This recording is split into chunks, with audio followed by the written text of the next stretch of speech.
გამამართლებელი განაჩენის რიცხვი კვლავ მინიმალურია, იურისტის შეფასებით სასამართლო სისტემაში არაფერი შეცვლილა. სარფის საზღვარზე დამნაშავეები გააქტიურდნენ, ფინანსთა სამინისტრო შემოწმების გამკაცრებას იწყებს.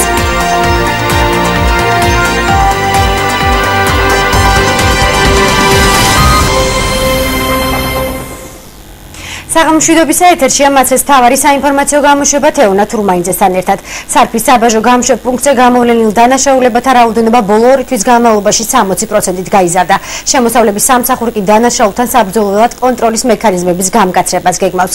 როგორია სამსახურის ანტიკონტრაბანდისტული გეგმა, ნახეთ სიუჟეტი. შემოსავლების სამსახურის აჭარის ბიურო რეორგანიზაციას გეგმავს. სარფის საბაჟოს უფროსმა მამუკა მახარაძემ ჩვენთან საუბრისას განაცხადა, რომ გამოშვებ პუნქტზე გამოვლენილი სამართალდარღვევების რაოდენობა გავორმაგდა. ის აგრეთვე ამბობს, რომ სტატისტიკური მონაცემების მიხედვით ნოემბერ-დეკემბრის თვეებში გამოვლენილი დანაშაულების რაოდენობა 60%-ით აჭარბებს სექტემბერ-ოქტომბერში გამოვლენილი დანაშაულებათა რიცხვს.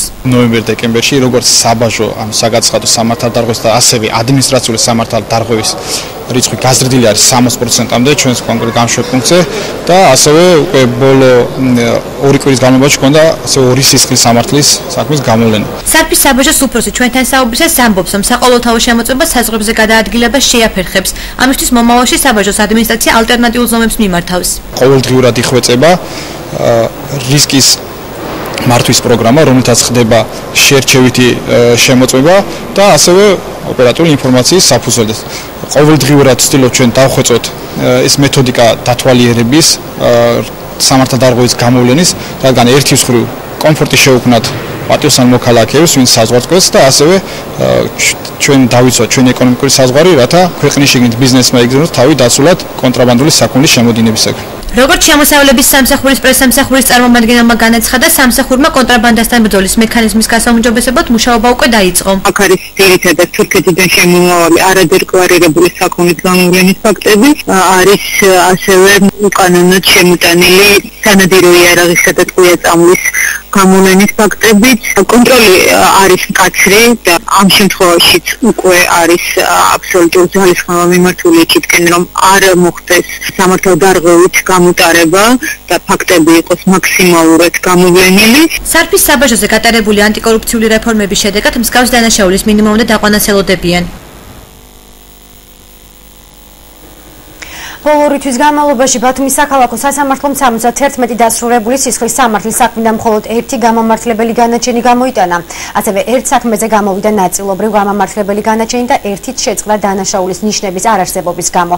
ნოემბერ-დეკემბრის თვეში ბათუმის საქალაქო სასამართლომ 428 საქმიდან მხოლოდ 385 საქმე განიხილა, რომელთაგან დადებითად 173 გადაწყდა. რაც შეეხება ადმინისტრაციულ საქმეს, დამთავრებული 47 საქმიდან მხოლოდ 17 დაკმაყოფილდა. აღნიშნული მონაცემები ბათუმის საქალაქო სასამართლოს მენეჯერის მოვალეობის შემსრულებელმა ივერი აბაშიძემ მოგვაწოდა. თუმცა იგი გამამართლებელი განაჩენების მწირი რაოდენობის მიზეზებზე ვერ საუბრობს. აღნიშნულის თაობაზე განმარტება არასამთავრობო ორგანიზაცია ახალგაზრდა იურისტთა ასოციაციის იურისტმა გააკეთა. დია ქარცივაძის განცხადებით, სასამართლო სისტემა არ შეცვლილა, რის გამოც მოქალაქეები საპროცესო შეთანხმების გაფორმებას ამჯობინებენ, რაც ავტომატურად გამომტყუნებელი განაჩენის გამოტანას ნიშნავს. მისივე თქმით, ეჭვმიტანილებს სამართლიანი სასამართლოს იმედი არ აქვს, რის გამოც დავას არ აწარმოებენ. 2012 წლის ნოემბერ-დეკემბერში ბათუმის საქალაქო სასამართლოში შემოვიდა 66 სისხლის სამართლის საქმე, დამთავრდა 71, ამათგან ნაწილობრივ გამამართლებელი 1 განაჩენი დადგა. ხოლო 1 სისხლის სამართლის საქმე შეწყდა დანაშაულის ნიშნების არარსებობის გამო. რაღაც პროცენტი გამამართლებელი ადრეც დგებოდა და ამ წელშიც შესაბამისად კონკრეტულად შედარებით არ მაქვს ინფორმაცია. 99% ამ შემოადგენლობის არის საპროცესო შეთანხმებები. საპროცესო შეთანხმებების დადების საფუძველი არის ის, რომ მოქალაქეებს, ანუ სავარაუდო დამნაშავეებს თუ შეიძლება უდანაშაულა ეს ადამიანი დიდი ალბათობით არ აქვთ იმის განცდა, რომ ისინი სასამართლოში მიაღწევენ წარმატებას. ანუ ასეთი საშინელი სტატისტიკა ადამიანების დამნაშავეების ცნობის ყველა საქმე 100% რომ წარმატებით ასრულებს ბრალდების მხარე, არც ერთ ევროპის ქვეყანას არ აქვს. ეს აქვს საქართველოს. კრიმინალური პოლიციის დეპარტამენტის საჭირის სამმართველოს თანამშრომლებმა სარფში საზღვრის გადმოკვეთისას საქართველოს მოქალაქე 1984 წელს დაბადებული მამაკაცი დააკავეს. ინფორმაციას აღნიშნული შესახებ საპატრულო პოლიციის ოფიციალური ვებგვერდი ავრცელებს. ვებგვერდის ინფორმაციაზე დაყრდნობით ვინმე ტარიელს, რომლის გვარიც არ ხმაურდება ჩხრეკისას, კონტრაბანდული გზით განსაკუთრებით დიდი ოდენობით ფსიქოტროპული პრეპარატი ლირიკის შემოტანა სურდა. მას პრეპარატის ასრვა ფირფიტა სხეულზე და ქურთუკის შიდა მხრიდან ჰქონდა ჩამაგრებული. საერთო ჯამში სამართალდამცავებმა ლირიკის 1512 აბი დაითვალეს, რომლების ექსპერტიზის თანახმად 453.6 გრამ ფსიქოტროპულ ნივთიერება პრეგაბალინს შეიცავს. არსებული კანონმდებლობის მიხედვით საქართველოში ლირიკის შემოტანა მხოლოდ სპეციალური ნებართვით შეიძლება და თავისუფალი ბრუნვიდან ამოღებულია. სისხლის სამართლის საქმე უკვე აღზრულია, დანაშაული 15 წლამდე თავისუფლების აღკვეთას ითვალისწინებს.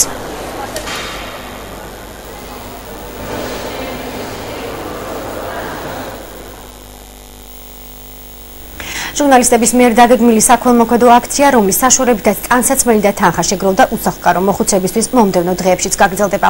თემის დეტალები ჩვენ სიუჟეტში.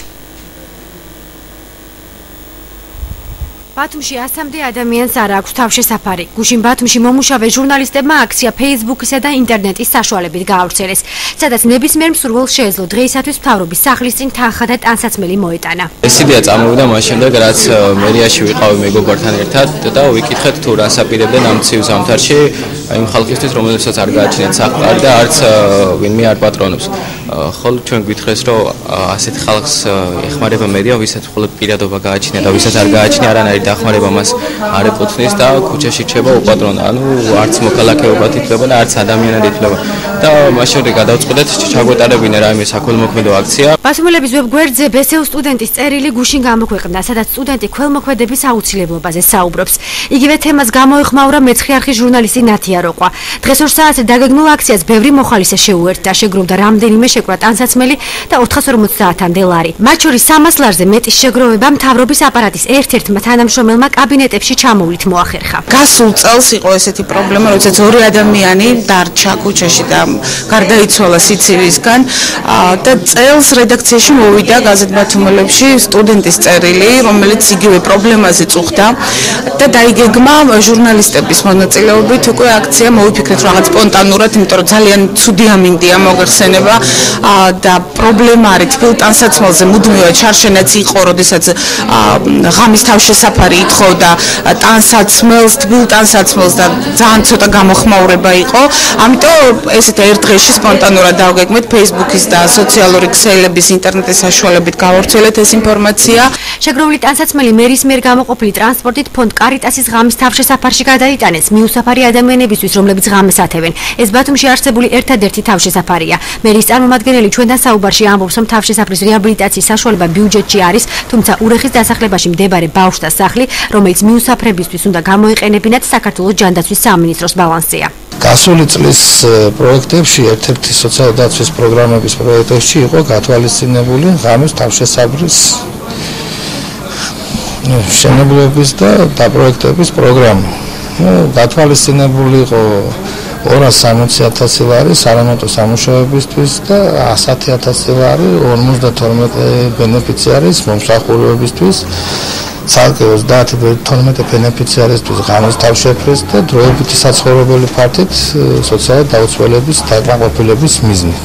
მოგეხსენებათ, რომ ეს შენობა დღესდღეობით იმყოფება ბალანსზე საქართველოს ჯანმრთელობის და სოციალური დაცვის სამინისტროს ინფორმაცია აღნიშნულ სამინისტროში არ დადასტურდა. რეალურად შენობა საქართველოს ეკონომიკის სამინისტროს ბალანსია. რა გეგმებია შენობასთან დაკავშირებით პრესამსახური ინფორმაციის მოწოდებას ხვალ დაგვირდა. როგორ გავარკვიე, ეს შენობა არის ეკონომიკის სამინისტროს ბალანსი. ჩვენთან ვერ გავაგეთ ადგილობრივს უნდა მოკითხოთ თქვენთან. ჯერ ხვალ კიდე გაგირკვევთ რა. შეგახსენებთ, რომ გასულ წლებში უსახსრობის მიზეზით 2 ადამიანი ქუჩაში გაიყინა და გარდაიცვალა. აქციაში ჩართვის მსურველებს შეუძლიათ ხვალ და მომდევნო დღეებში მწერალთა კავშირის შენობაში მელიქიშვილის 6 ნომერში მიიტანონ თანხა და თბილი ტანსაცმელი. დღეს გვიან ღამით მოხალისეთა ჯგუფი ქუჩებში მოხუცების პოვნას და დახმარებას აპირებს. ბათუმში პირველი თოვლი მოვიდა, მოსულ ნალექს ქალაქის ქუჩებში გადაადგილების პრობლემა არ შეუქმნია. მუნიციპალიტეტში აცხადებენ, რომ შესაბამისი სამსახურების სრულ მზადყოფნაში არიან და მოსახლეობას დაბრკოლებები არც უხვი ნალექის მოსვლისას ემუქრება. როგორ ამინდებს პროგნოზირებენ სინოპტიკოსები, უახლოეს დღეებში ნახეთ ჩვენ სიუჟეტში. ბათუმში პირველი თოვლი მოვიდა. ქალაქში მოსულ ნალექს ამ დროისათვის პრობლემები არ შეუქმნია. დაბალი ტემპერატურის მიუხედავად ბათუმელებს ქალაქში პირველი თოვლის მოსვლა უხარიათ. ყველა ბათუმელს მოვაცავ, იმიტომ რომ ბათუმში პირველად მოვიდა, თუმცა აღმოსავლეთ საქართველოში დიდი ხანია თოვლის ტრანსპორტით მოვდიოდი, პრობლემა არ ყოფილა, მაგრამ წყლები სველი თოვლია და ამის გამო დგას. სხვა პრობლემა არ ყოფილა. მღერა თოვლი არ არის, მაგრამ ადგილება თუდი იყოს არა. წყლები დგას ქალაქში? წყლები დგას, თუმცა ზოგან არის წყლები. მუნიციპალურ სამსახურებში აცხადებენ, რომ ისინი მზადყოფნაში არიან და საჭიროების შემთხვევაში სრული დატვირთვით იმუშავებენ. მიუხედავად იმისა, რომ თოვლის საფარი უმნიშვნელოა, გზების გაწმენდითი სამუშაოები დღეს დილიდან მიმდინარეობდა. შეპრესე სანდასუფთავებაში მობილიზებულია 6 ტროტუარისა და 4 თოვლის საწმენდი მანქანა. ჩვენი ტექნიკა ბათუმისთვის და თუ კიდე სტიქია, რა ვიცი რა ასიზავს, ასეთ შემთხვევაში მუშახელიც დაახლოებით 300 კაცამდე მზად გყავს რა, რომ ქალაქის მოსახლეობას არ შეექმნას გადაადგილებაში პრობლემა. ბათუმის მერიის შესაბამის სამსახურები მზადყოფნაში არის მოსალოდნელი ნალექის თავიდან მიერ გამოწვეული შედეგების თავიდან ასაცილებლად მობილიზებულია პარკინგის სამსახური, რომელსაც შეძენილი აქვს ტექნიკური მარილი, მობილიზებულია მერიის სახანძრო სამაშველო სამსახური და გამწვანების სამსახური. გარემოს ეროვნული სააგენტოს ჰიდრომეტეოროლოგიური დეპარტამენტის აჭარის სამმართველოს უფროსის განცხადებით, ქალაქში თოვლჭყაფი ხვალ დღის მეორე ნახევრამდე შენარჩუნდება, რის შემდეგაც ერთი დღით გამოიდარებს. შემდეგი კვლავ უამინდობას პროგნოზირებენ. ამაღამ და ხვალ დღის პირველ ნახევრამდე დინარჩუნებთ სანაპირო რაიონებში წვიმას უმეტესად თოვლჭყაფის სახით, მთაში ისევ ითოვებს, მაღალ მთაში ძლიერად. ხვალ დღის მეორე ნახევრიდან გამოიდარებს, ესე იგი 12-შიც უნალექო ამინდი იქნება ძირითადად და ვფიქრობთ, რომ 13-ში დღის მეორე ნახევრიდან ახალი პროცესი დაიწყება და ისევ სანაპირო რაიონებში წვიმა, მთაში თოვა. სინოპტიკოსები უახლოეს დღეებში სანაპირო ზოლში მოსალოდნელი ჰაერის მინიმალურ ტემპერატურას 0-დან 5 გრადუსამდე სითბოს, მაღალ მთაში კი 7-დან 12 გრადუსამდე ყინვას ვარაუდობენ. მათი განცხადებით წელს ზამთარი ნაკლებად ნალექიანი, თუმცა სუსხიანი იქნება. აჭარის მაღალმთიანეთში მოსულმა უხმანალექმა ავტომობილების გადაადგილებას პრობლემები შეუქმნა. დიდთოვლობის გამო ხულოს მუნიციპალიტეტის რამდენიმე თემში მოძრაობა მხოლოდ 4ხიდიანი ავტომობილებითაა შესაძლებელი. ხულოს გამგებლის განცხადებით, მუნიციპალიტეტში ცენტრამდე მისასვლელი გზები გაწმენდილია. მობილიზებულია 11 ერთეული თოვლის გამწვენდი ტექნიკაც. დამატებითი ტენდერია გამოცხადებული 5 ერთეულ გამწმენდ მანქანაზე. მოსული უხმანალექის გამო გუშინ ელექტროენერგია შეფერხებით მიეწოდებოდა მაღალმთიანი თემების მოსახლეობას, თუმცა ხულოს გამგებლის განცხადებით, დღეს პრობლემა აღმოფხვრილია. ხულოს მუნიციპალიტეტის ცენტრში ამ დროისათვის თოვლის საფარის სიმაღლე 44 სანტიმეტრს აღწევს. დიდ თოვლობა შუახევის მუნიციპალიტეტში აქ თოვლის საფარი მაღალმთიან თემებში 35-40 სანტიმეტრია. გამგებლის მოადგილის შოთა დავითაძის განცხადებით, რამდენიმე თემში მსუბუქი მანქანებით გადაადგილება შეზღუდულია, თუმცა ორხიდიანი მანქანები მთელი მუნიციპალიტეტის ტერიტორიაზე შეუფერხებლად მოძრაობს. 13 იანვრიდან მაღალმთიან აჭარაში კვლავ ნალექს ვარაუდობენ. თემების მიმართულებით არის ცოტა შეზღუდული იგი რა ქვია და იმის გამო რომ მოყინულია და არა თოვლის გამოწმენდელობის გამო. შეფერხებულია რანაირად შეფერხებული ორხიდიანი არის დასაშვები რომ ორხიდიანმა გადაადგილდეს თუ არა. ორხიდიანი მანქანა ნივა ასე შემდეგ რაღაცა უაზი ჯიპი რომელიმე გადაადგილდება. ცალხიდიან მანქანებზე შეზღუდული 11 ერთეული ტექნიკა გამართულ მდგომარეობაში ადგილზე მობილიზებული ყავს, საწვავით უზრუნველყოფილი არიან. შუახევის მუნიციპალიტეტის ადმინისტრაციულ ტერიტორიაზე, ესე იგი დაბის თემში, თოვლის საფარმა შეადგინა 10 სანტიმეტრს, ხოლო მაღალმთიან ზონის სოფლებში 30-40 სანტიმეტრს შეადგინა თოვლის საფარმა. ელექტროენერგიის შეფერხება იყო ჩვენ შუახევის მუნიციპალიტეტის წყალსაღლის თემში, რომელიც მიმდინარეობს სარეაბილიტაციო სამუშაოები, ელექტროენერგიის ინფორმაციის თვით 1-2 საათში უკვე დაასრულებენ აღმოჩენილ დაზიანებას და აღუდგება შუქი. ეთერში რეკლამის შემდეგ დაუბრუნდებით, დაგველოდეთ.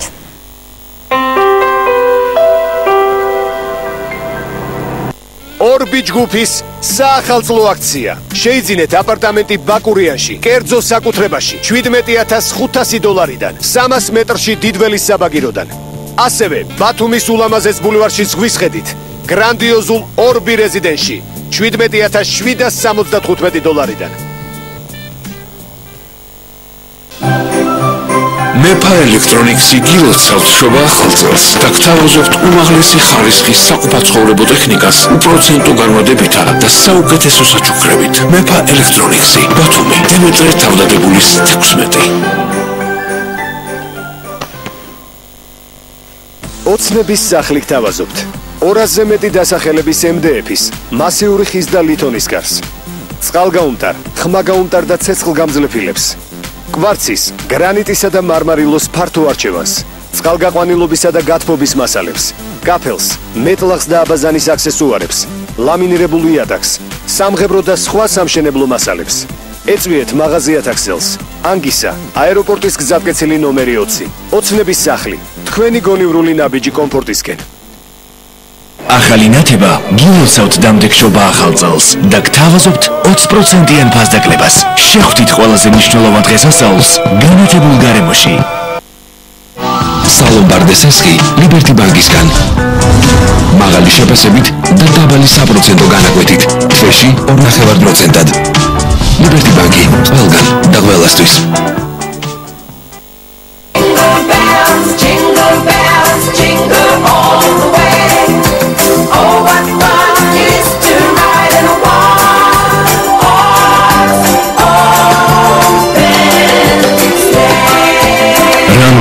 გილოცავთ შობა ახალწელს.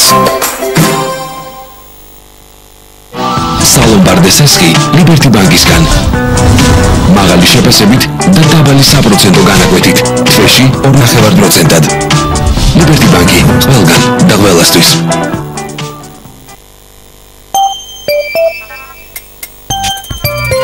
საახალწლო საჩუქარი ბლექსისადისგან.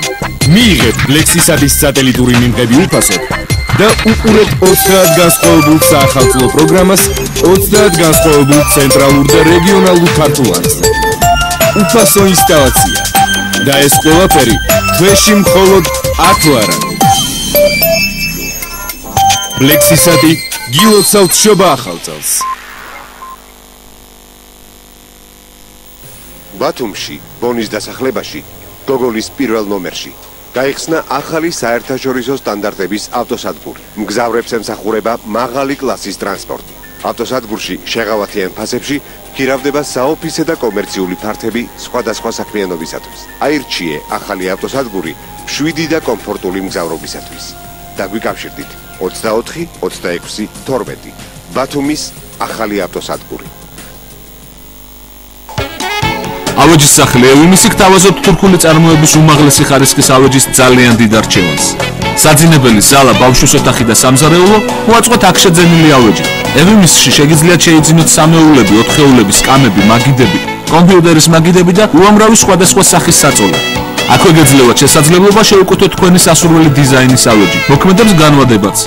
მისამართი ბათუმი პუშკინის 93, ტელეფონი 551 10 40 50. რიკო კრედიტი უკვე ბათუმშია. ილია ჭავჭავაძის ქუჩა 25.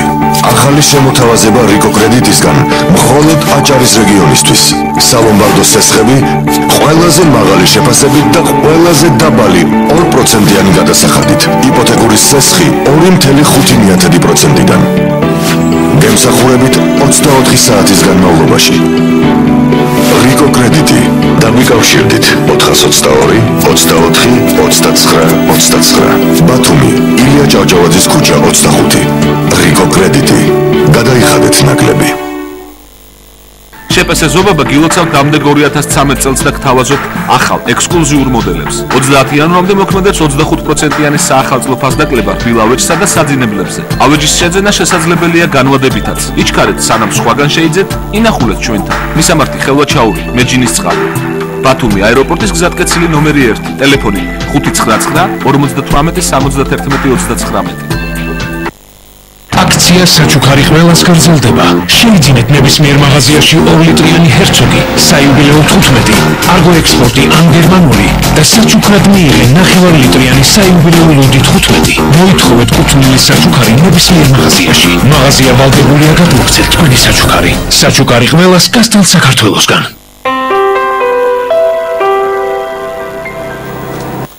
განაგრძობთ გამოშვებას საჭირის ტელერადიო დეპარტამენტში ახალი ხელმძღვანელი უკვე დაინიშნა. სამთავრობო საქმე უწყება დაწესებულებას დღეიდან უწყების ყოფილი თანამშრომელი სოსო სტურუა ხელმძღვანელებს. პირველ სამუშაო დღეს ახალი უფროსი ტელერადიო დეპარტამენტში დღეს არსებულ ვითარების გარკვევა შეეცადა, როგორც სოსო სტურუა აცხადებს, გასაკეთებელი მრავლადაა, თუმცა უპირველესად იგი სტატუსის განსაზღვრამდე რეგიონული საზოგადოებრივი მაუწყებლის შესაბამისი პროგრამული ბადის გაკეთება შეეცდება. სოსო სტურუა სხვადასხვა წელს საჭირის რადიოსა და ტელევიზიის კორესპონდენტად და რედაქტორად, ასევე საზოგადოებრივ მაუწყებელზე სხვადასხვა პროექტის რეჟისორად მუშაობდა. იგი ასევე რამდენიმე ათეული ეთნოგრაფიული ფილმის ავტორიცაა. ყოფილი კოლეგები მას დადებითად აფასებენ და იმედოვნებენ, რომ მომავალი მათი თანამშრომლობა წარმატებული იქნება როგორც კოლეგების, ისე ზოგადად არხისთვის.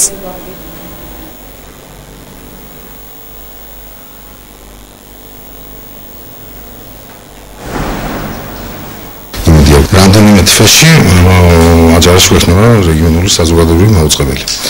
ამ პერიოდამდე სანამ გვექნება ჩვენი მიზანია, რომ აჯარის ტელევიზია წავიყვანოთ ამ გზით, პროგრამული პრიორიტეტები მივანიჭოთ ისეთ პროექტებს, რომელიც განკუთვნილია საერთოდ საზოგადოებრივი მაუწყებლისთვის. არის ეს ახლა მაგალითად სოფლის მეურნეობის შესახებ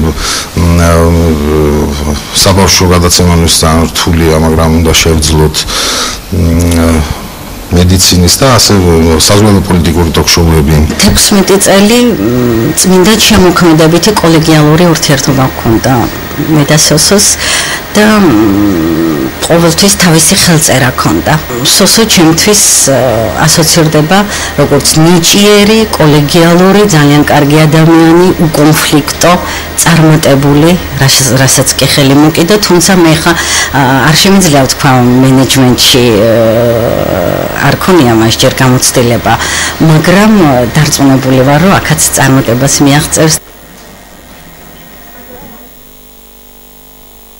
აჭარის ფინანსთა და ეკონომიკის სამინისტროში ბრიფინგი გაიმართა, რომელზეც ჟურნალისტებისთვის ცნობილი გახდა, რომ ფინანსთა და ეკონომიკის სამინისტროს საიტი კიბერნეტიკული დანაშაულის მსხვერპლი გახდა. ამ მომენტისთვის საიტი არ ფუნქციონირებს, რაც ზარალის დათვლის საშუალებას არ იძლევა. რაც შეეხება ბრიფინგზე გაჟღერებულ მთავარ თემებს, გიორგი თავართგელაძემ განაცხადა, რომ ბეშუმის ლიკვიდაცია საზოგადოებისთვის არ უნდა ნიშნავდეს კურორტის მთლიან ლიკვიდაციას, უბრალოდ ფინანსთა სამინისტრო ამ მიმართულებას საკუთარ თავზე აღარ აიღებს საუბარი. შეეხო მარშრუტთა გადამზადებასაც, რომელიც სამომავლოდ ასევე ამოღებული იქნება ფინანსთა სამინისტროს ქვედოსიიდან უნდა აღინიშნოს, რომ გასულ წელს ამ მიმართულებით 2.400.000 ლარი გამოიყო. რაც შეეხება თავისუფალ ეკონომიკურ ზონაში სასტუმროების მშენებლობის გაგრძელების საკითხს, ამასთან დაკავშირებით გიორგი თავართგელაძემ შემდეგი პასუხი გაგვცა.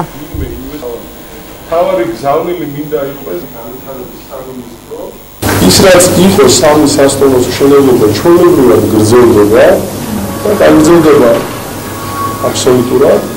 თუ ვინმე სურვილს გამოთქვამს უბრალოდ საკითხი არის ესე, რომ ეს არის საქართველოს ეკონომიკისა და მდგრადი განვითარების სამინისტროს პრეროგატივა. ამ საკითხთან დაკავშირებით მხოლოდ ხელშეკრულებებისა და მშენებლობის მონიტორინგის უფლებამოსილებით შემოიფარგლება აჭარის ავტონომიური რესპუბლიკის ფინანსთა და ეკონომიკის სამინისტრო. გუშინ საღამოს 9 საათიდან 10 საათამდე განხორციელდა სამინისტროს ოფიციალურ საიტზე კიბერშეტევა. დღეს მთელი დღის განმავლობაში შესაბამისი სპეციალისტები იკვლევენ ამ თემას და ეს საკითხი გადაეგზავნება შესაბამის უწყებებს შემდგომი მოკვლევისთვის. სიმართლე გითხრათ, ეს არის ოფიციალური საჯარო ინფორმაცია თავსდება საიტზე და უბრალოდ საინტერესოა რა მიზნით განხორციელდა, აქ არ იყო არანაირი დაფარული ისეთი ინფორმაცია. 2013 წლის საახალწლო ღონისძიებები, რომელსაც მერია აფინანსებს, ხვალ დასრულდება. ღონისძიებები 23 დეკემბერს დაიწყო. ჩატარდა წარმოდგენები ყინულის სახლში, კოსტუმირებული და საკონცერტო მსვლელობები, საახალწლო კონცერტი პიაცაზე, საბავშვო კონცერტები, სანტა-კლაუსებისა და ფიფიების ფლეშმობი, ახალგაზრდული თეატრალური წარმოდგენა ღია ცისქვეშ 25-მდე ღონისძიება. კულინარიული გამოფენის ორგანიზება მერიამ ვერ მოახერხა, თუმცა მიზეზებზე მამუკა თამაზაშვილი არ საუბრობს. წინა საახალწლოდ სასურსათო პაკეტები მერიისგან უკვე გადაეცათ მრავალშვილიან და მარტოხელა დედებს, ხვალ კი ინკლუზიური სწავლების საჭიროების მქონე ბავშვებსა და სავანეში მცხოვრებ მოხუცებს გადაეცემათ. როგორც მერიის წარმომადგენელი ამბობს, ტენდერების საფუძველზე ღონისძიებებისთვის 127.000 ლარი დაიხარჯა. ყინულის სახლში საახალწლო აქტივობები 12 და 13 იანვარსაც გაიმართება. მიმდინარეობს სახელმწიფო ღონისძიებების ჩამონათვალის მიხედვით ყველა ღონისძიება. ხა მაგალითად დღეს ვიმყოფებით აქ მე-15 ბაღში, სადაც მიმდინარეობს ბავშვთა წარმოდგენები, სამის ნახევარზე არის მე-13 ბაღში, ხვალისთვის იგი იქნება სათნოების სახლში და სავანეში და თავშესაფარში გასვლითი ღონისძიებები. წარმოდგენილი იქნება ასევე წარმოდგენები და ყველასთვის საყვარელი ნაცნობი ორი ჯუჯა, ანუ ბატონი გატიშვილი და ბატონი ნუგზარ კვაშალი. 12-და და 13-ში იქნება დასკვნითი ღონისძიება ყინულის სასახლეში. ამისთვის თანხა ტენდერი შედგა და ტენდერზით ჩამოყალიბდა 127,000 ლარს. ბათუმის ილია ჭავჭავაძის დრამატულ თეატრში ახალი დირექტორი უკვე დაინიშნა. თემურ კეჟერაძე ოფიციალურად მუშაობას დღეიდან შეუდგა, როგორც თავად ამბობს, იგი უალტერნატივო კანდიდატი იყო და მის დირექტორად არჩევას დასმა აბსოლუტური უმრავლესობით დაუჭირა. მხარი ამის მიზეზად კი გამოცდილება სახელდება. თემურ კეჟერაძის ცნობით უკვე მუშავდება სარეაბილიტაციო პროექტი, რომელიც თეატრისთვის ძველი იერსახის დაბრუნებას ითვალისწინებს. ახალი მმართველი საპროექტო გეგმის დასრულებამდე თეატრის რეაბილიტაციისათვის საჭირო თანხის ოდენობას ვერ ასახელებს, თუმცა აცხადებს, რომ სამუშაოებს ფონდი ქართულ დააფინანსებს. ერთ კვირაში უნდა გახდეს ცნობილი ვადები თუ როდის დაიწყება და დასრულდება შენობის რეაბილიტაცია, თუმცა კეჟერაძე აცხადებს, რომ სარემონტო სარეაბილიტაციო სამუშაოების წარმოებისას დასი საზაფხულო თეატრში გადაინაცვლებს, ძირითადად კი გასტროლებზე იქნება. თემურ კეჟერაძე ბათუმის დრამატულ თეატრს 1993-94 წლებშიც ხელმძღვანელობდა. იგი მუშაობდა განათლებისა და კულტურის სამინისტროში, 2007 წლიდან კი თეატრში მარკეტინგის მენეჯერის თანამდებობა ეკავა. თეატრის ყოფილმა ხელმძღვანელმა ზაზა ხალვაშმა კი თანამდებობა საკუთარი განცხადების საფუძველზე 3 იანვარს დატოვა. თეატრი აღრიში არის, საშინელი სიტუაცია არის, აქ 84 წლის შემდეგ სარემონტო სამუშაოები არ ჩატარებულა, ჩამოგვდის წყალი, კომუნიკაციები მოშლილია. ძალიან რთული სიტუაცია ამ მხრივ, ამიტომ აი პირველი რიგის ამოცანა ეს არის სარემონტო სამუშაოები. ქართულ ფონდი მუშაობს პროექტზე, თეატრის ვთქვათ, სარემონტო სამუშაოების პროექტზე. ამიტომ დღეს ხვალ ჩვენ გვეცოდინება უკვე დაიწყება თუ არა და როდის დაიწყება რემონტი. ჩვენ თამაშობთ სპექტაკლს. და თქვენ წარმოიდგინეთ, ახლა ამ მდგომარეობაშია მაყურებელი, ამ სიცივეში. არ იქნა არც გათხოვება ვერ გავაკეთეთ, ნუ არ იყო საშუალება ალბათ ეთქობა და ამიტომ არ გაკეთეს ყველაფერი და ახლა ღმერთის წყალობით გამოჩნდა ადამიანი, რომელიც ამას აკეთებს. და ახლა მიდის მუშაობა. ჩამოვიდა ჯგუფი, ინჟინერთა ჯგუფი, რომელმაც დაათვალიერეს ყველაფერი. შემდეგ ჩამოვიდა გათხოვებაზე ცალკე ჯგუფი, შემდეგ ჩამოვიდა განათებებზე ცალკე ჯგუფი. ხო და ეს ერთობლივი იმით ახლა ველოდებით ხარჯაღრიცხვა გაკეთეს. მათი 10 იანვრის მთავარი საინფორმაციო გამოშვება დასრულდა. 21 საათსა და 20 საათზე დაიწყება გადაცემა დიალოგი. დიალოგი, სადაც მოწვეული სტუმრები ზამთრის ციუღამეებში ქუჩაში დარჩენილი ადამიანების შესახებ ისაუბრებენ. მე ხვალამდე გემშვიდობებით, ნახვამდის.